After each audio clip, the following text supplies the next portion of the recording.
addictions, baby. I love this shit.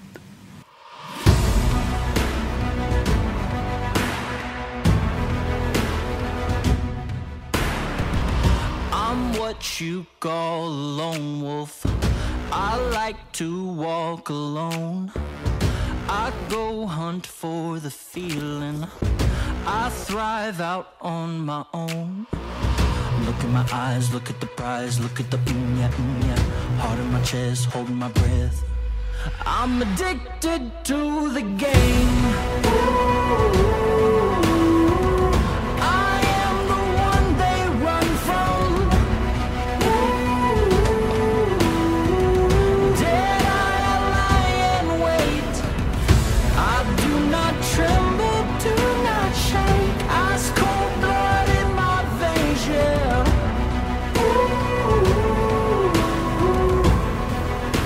The lone wolf is my name. Wow, what a cage.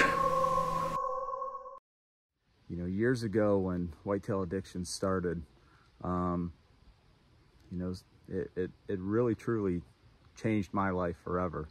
And I, you know, just meeting all the guys and being part of something like that, but probably more importantly, the things that I was able to learn along the way from a lot of guys that I've met over the years, you know, through this journey. And I've been able to take some tactics that I've learned and applied it to different situations and, you know, made it count when I needed to. And it's just been an ongoing learning process. But the one thing I can definitely say is the addictions, it only gets stronger every year. Okay, this is a story of Woody. It all started 4 years ago. I got my first trail cam picture of him, and I thought, by looking at the picture, I thought he looked like a 2.5-year-old deer. And he was, he had a big frame, kind of short time, but he had 17 points, but a little tiny body. And I just thought, geez, this thing is gonna be, I mean, something special. So I tried to monitor that deer that year, but I actually ended up kind of losing track of him. And I think he got booted off by an older buck that was back there that was kind of a bully buck. So fast forward, the next season, I got cameras out all over the place trying to locate Woody. Never locate Woody. I mean, I'm glassing and running cameras and every piece that I have access in that area, and nothing. Not a single picture all year. Then during late season, a friend of mine said, hey, I think this was that big deer from young deer that you were getting pictures of last year. And it was some guy and he was holding it. And it just never, to me, I thought maybe it could be, but it just didn't, I don't know. Just something just told me it wasn't him. So fast forward to the next year after that. Now I've kind of wrote him off. And now I'm like focusing on, you know, other deer and this and that. Well, sometime in that summer, a friend of mine had lost permission on a piece, sent me a picture and said, hey, he's like, I lost permission over there. Look at this deer that I got pictures of. And as soon as I seen it, I knew what deer it was. And so I started getting all my cameras back out, and I started, I got a couple different pieces of permission in and around the woodlot that he got pictures of the buck in. And with him not having permission to hunt there anymore, I didn't feel like I'm not encroaching on him. So I'm like, you know what, I'm gonna try to get pictures of this deer. I actually got pictures of a 150-inch 10 that he was running with, but I never got pictures of him all summer. Well, fast forward into season, I switch gears, I go after another deer, playing the game all year with this deer.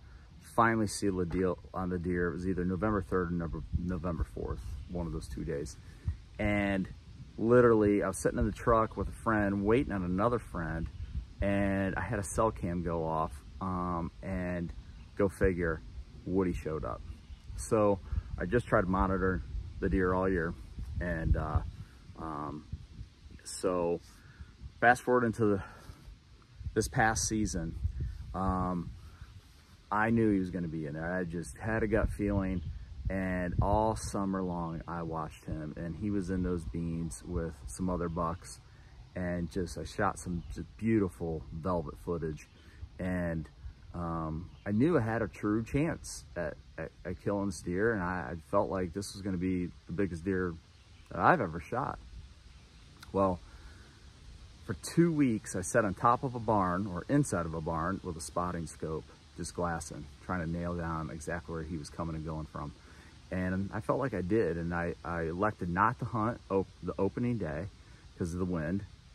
The second night of season, I got the wind, and I dove right in on this fence row, and well, you'll see in the footage, things went close to plan, but close doesn't seal the deal.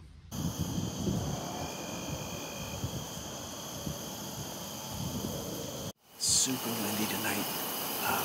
Got a dead west wind with a touch of south from time to time in it, which should be really good for him because he can kind of order into that. So, use it to his advantage, but I'm going to be quiet and get settled in because you never know. We could get on our feet early tonight and I want to be ready. So, here we go.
One more step and I had him.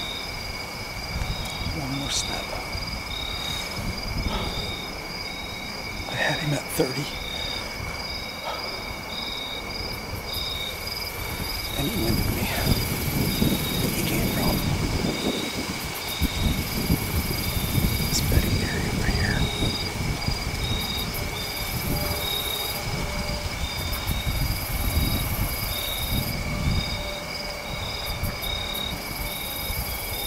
I was at full draw on him. And he got me.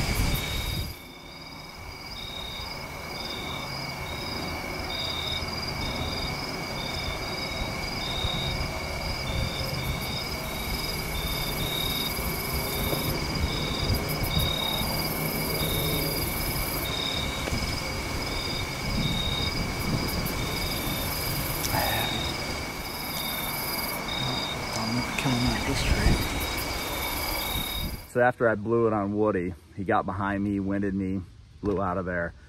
So I jumped back out, I quit hunting him, I started glassing again. And it took 3 or 4 days before I seen him again. And so I didn't make a move right away. I sat back a day, watched him again, and was trying to figure out where he was bedding for particular winds, because he wasn't always bedding and coming from the same spot. He had like 3 different spots that he was coming from. So I bounced around and I mean, just hunted my tail off, and just, I mean, it was like when he's zigged and zagged, I was always a step behind him, I always felt like. So the buck I'm after is all across the field. And there's no way I could hunt it because I don't have the wind. But he's literally standing right in front of a stand that I have 1.0 in, but I don't have the wind to get in that set. Had a close encounter with him. It was after dark, and it was past legal shooting light, and there's just nothing I could do about it. So I just stayed on him, just try to locate him. Well, I mean, I had a lot of activity back there going on. There was surveying going on. There was the farmer back there all the time. There was a neighbor that couldn't seem to keep his four-wheeler out of the field. I felt like the things I was doing, I could kill the deer, but I felt like people were always getting in the way of all that. And so next thing I know, farmer, now we're into November, and the farmer, he turns over the fields. I mean, there's no food on the farm, none. Woody disappears here and there. Once in a while, a pitcher, nothing. So I decided to pack up, head out to Illinois, and there's a big front coming, and I wanted to spend a long weekend and see if I couldn't get it done on a couple big ones that we had on camera out there.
Just had a close encounter.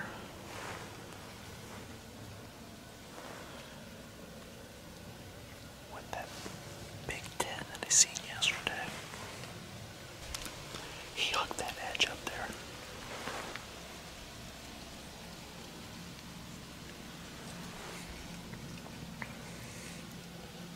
Dang it.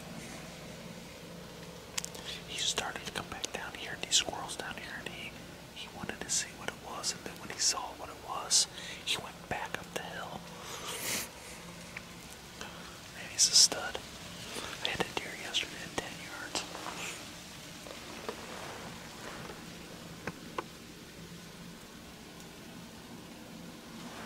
The only reason I didn't shoot, because I just shot, and I hit one high. That's the truth. They're really bullshit people. I screwed up yesterday. Shot this deer high. Watched him run off. Dude wasn't good. Was turned around in the tree, and when I turned back around, he was standing at 10 yards in front of me, smelling a tree. A tree that I cut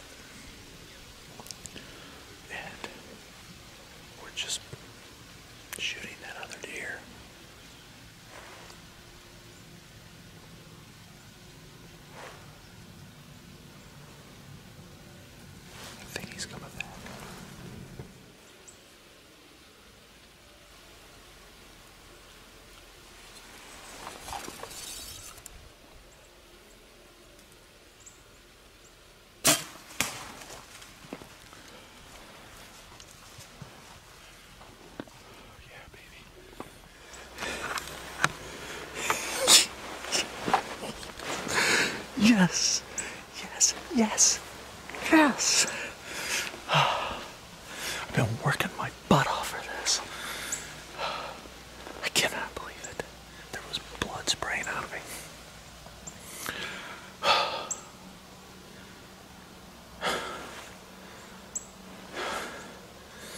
That was a good shot. He's in trouble. Finally worked. I can't believe it.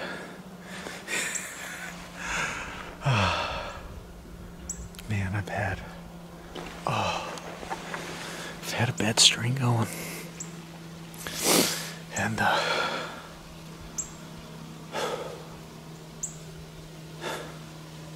but I just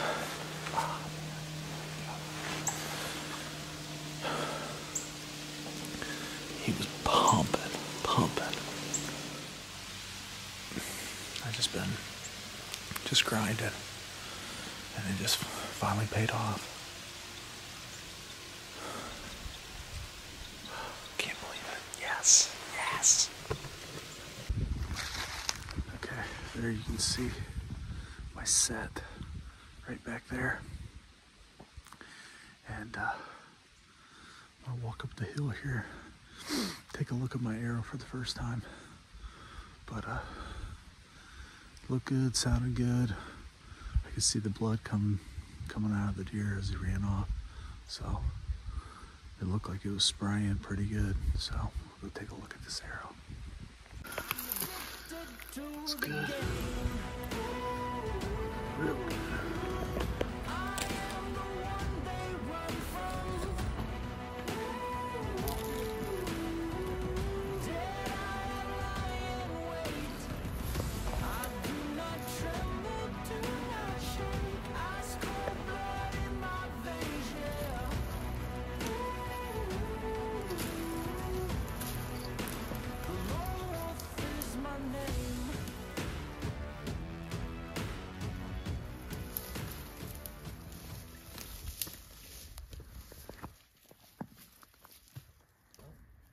Like he could have came through here, he would have be all over that brush.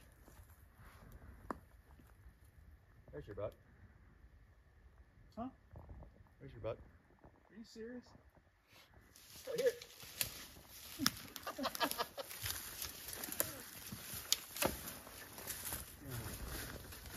Curse is over. Oh, what a relief. Had to have gone through there. Curse is over. The Illinois curse has haunted me for the last few years. I've had my opportunities at some pretty good ones, but never seemed to happen.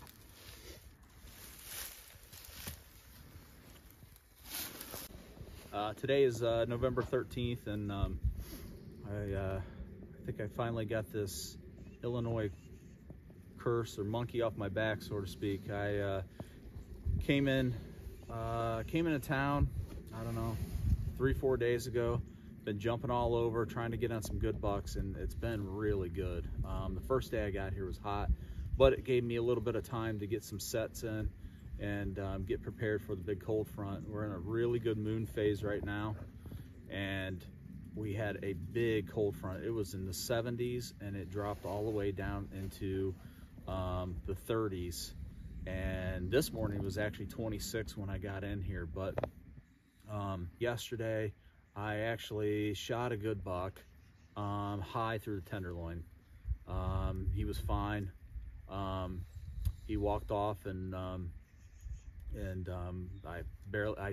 didn't even have any blood to track or anything. And when I turned around after watching him, this buck was 10 yards in front of my stand, smelling a tree that I'd trimmed for a shooting line. And well, I just had shot that other buck, so I just had to watch him and let him walk. Well, couldn't find that deer, and came back in this morning on a set that I hung a 1.0 back in a pinch, and was just hoping to catch a cruiser. And he came through, this morning, and he went by once and I never had a shot, and he came back by later pushing a doe, and got a shot, and feels pretty good. Finally get one down in Illinois. I've been kind of struggling the last couple years, but I got my buddy Luke, my buddy Brent here, and pretty awesome moment. Wolf is my name. I was heading home. I was on cloud 9. Right before I left, I actually got permission on a couple other pieces I thought Woody might be on. Okay, I think I've gone about as far as I want. There's a big run coming out of here, big one over there. Everything you can see, like this right here has been rubbed on for a lot of years, like those other rubs back there too. So I don't know, maybe this is where he's been holding up all these years. So I'm gonna get a stand hung over here, and hopefully get in here and get on this big boy. I should have been trying to get permission over here a while ago. This is where he's been, and I was just I was missing the pieces. So hopefully this gives me an opportunity. And sure enough, when I was out there, he showed up on camera. So I was back in the game. So soon as I got back, I was getting right on him right away. And the very first set, I seen him at a really far distance, like 300-400 yards way off. And I thought, okay, I'm in the chips, I'm right here where I need to be. But where he was on a property over there that I couldn't get to. I had no permission over there. So I had to set where I had permission and just kind of wait it out. Well, it took, you know, all the way till I believe it was mid-November, and he came out one evening on a doe, and they worked their way right to me. I'm still after Woody.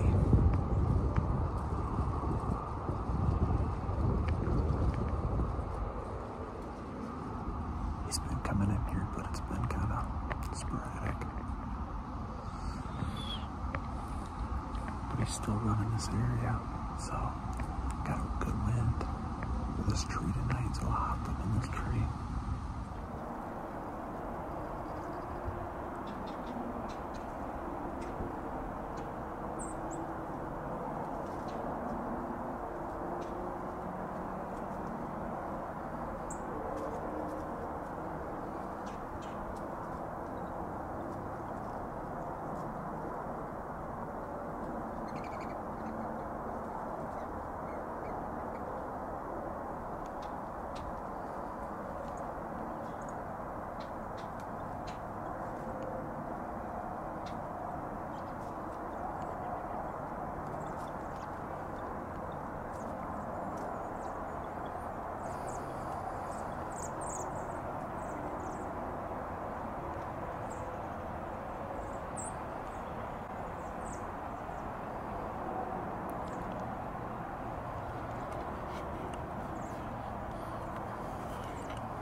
just blew it on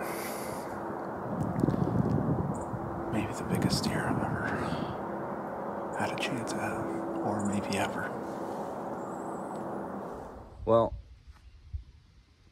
I get the chance at Woody, and I absolutely blow it. And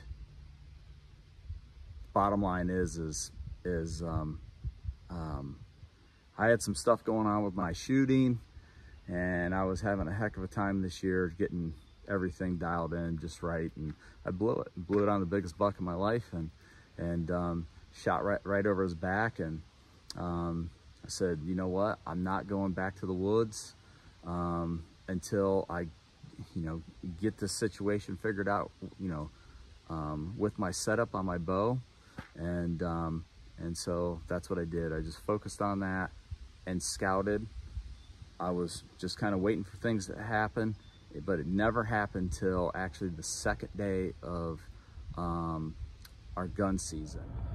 Okay, so here's the deal. I just pulled in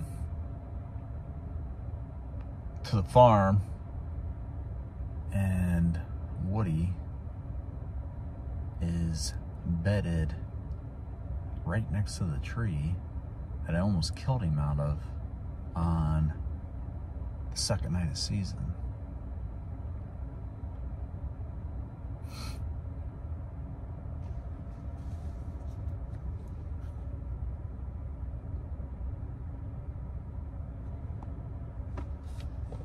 I just looked at the wind. I got a south wind.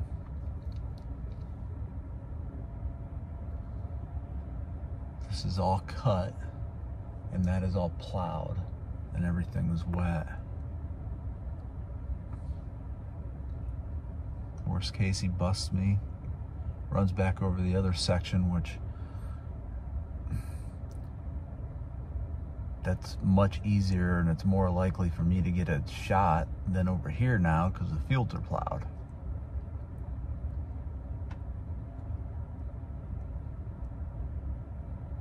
I'm gonna get my stuff on. I'm gonna try to make a stalk on this deer. I guess the worst thing I can do is screw it up. I've done that enough times this year, so we'll see what happens.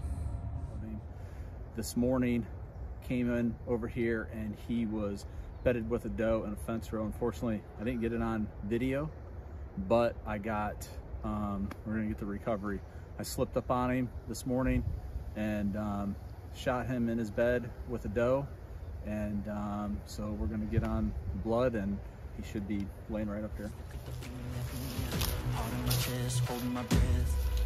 I'm addicted to the game.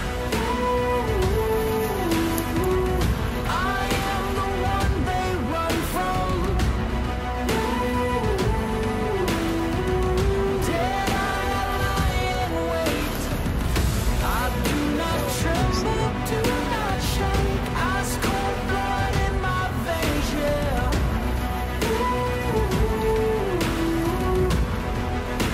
The lone wolf is my name. Don't even leave a footprint. No one knows where I've been. Some might not understand it. I always play to win. Look in my eyes, look at the prize, look at the heart in my chest, holding my breath. I'm addicted to the game. Okay, today is November 29th, and feels pretty good to be behind this deer. I started to question whether or not it was going to happen. 4 years of history with this buck. I have numerous encounters with the deer this past year. Actually had 41 sets. That's counting morning and evenings. And probably 20 to 21 hanging hunts, just trying to bounce around to get on him.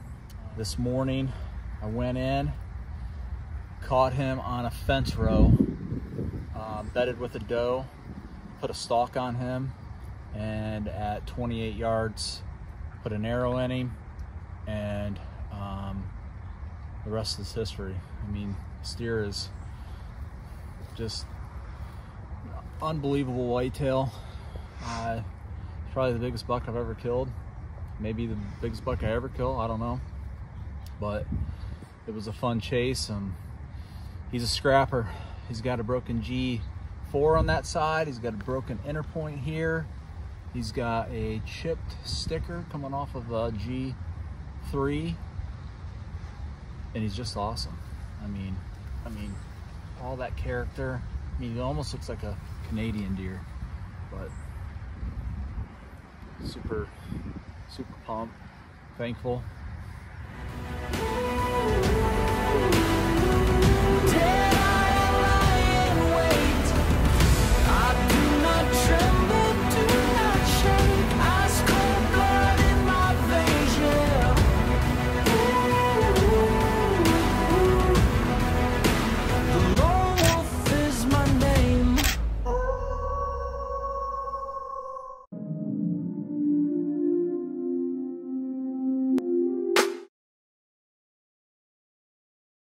Hi, this is Andre Custo from Lone Wolf Custom Gear. I wanted to thank you for watching Whitetail Addictions and ask that you become one of our silent partners by hitting the YouTube subscribe button and following us on Facebook and Instagram.